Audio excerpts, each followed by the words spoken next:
ازيكم عاملين ايه؟ يا رب تكونوا بخير. النهارده ان شاء الله هنعمل مع بعض حاجه سهله وسريعه وبتدفي في الشتاء وطعمها جبار، وهنعملها باقل الامكانيات وباسهل المقادير.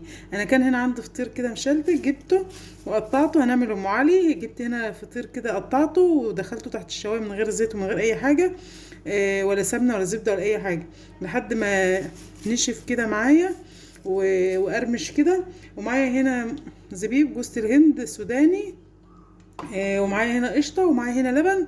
انا ضفت للبن 5 معالق سكر. طبعا السكر حسب الرغبه، عايزه تزودي سكر براحتك، عايزه تقللي السكر براحتك.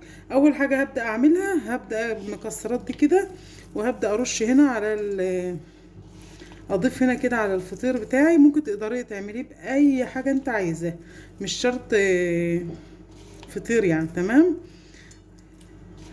زي ما انت حابه اعملي. تمام، وهبدا اجيب اللبن بتاعي. بسم الله.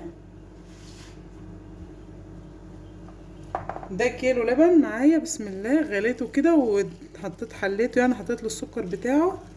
بسم الله الرحمن الرحيم. طبعا تقدروا تحطوا على وشها كريم شانتيه، بس انا هعملها النهارده بالقشطه. تمام، زي ما انتم شايفين كده. خلاص كده، في اسهل من كده مفيش. هنسويها كده، ننزل كده. وبعد كده معايا هنا قشطه، هبدا انزل على وشها كده بيها. سهله وسريعه وحاجه حلوه في الشتاء والبرد اللي احنا فيه ده، هتدفيكم وهتديكوا طاقه كده وايه، وتخنكوا وهتخليكوا ايه، حاجه عنب. جربوها بس ان شاء الله تعجبكم. اسهل من كده مفيش. هندخلها بقى تحت الشوايه لحد ما تاخد لون. هي بس بتاخد لون من فوق بس كده، وهنقوم مطلعينها بقى ونقدمها بالهنا والشفا سخنه، يبقى طعمها لذيذ جدا.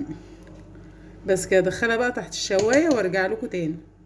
خلاص رجعت لكم تاني بعد ما خلاص ام علي خرجت من الفرن. زي ما انتم شايفين كده الجمال. عايزه اقول لكم ريحتها طالعه ايه، خطيره. وطبعا دايبه في اللبن دوب. شايفين الجمال؟ نار قايده طبعا. بس طبعا لو انت بتحبي اللبن بتاعها زياده هتزودي اللبن.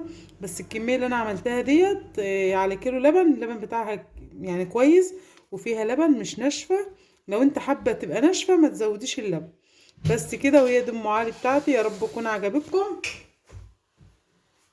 ولو عجبكم الفيديو بتاعي ما تنسونيش في لايك واشتراك في القناه وشير. واشوفكم في فيديو جديد. مع السلامه.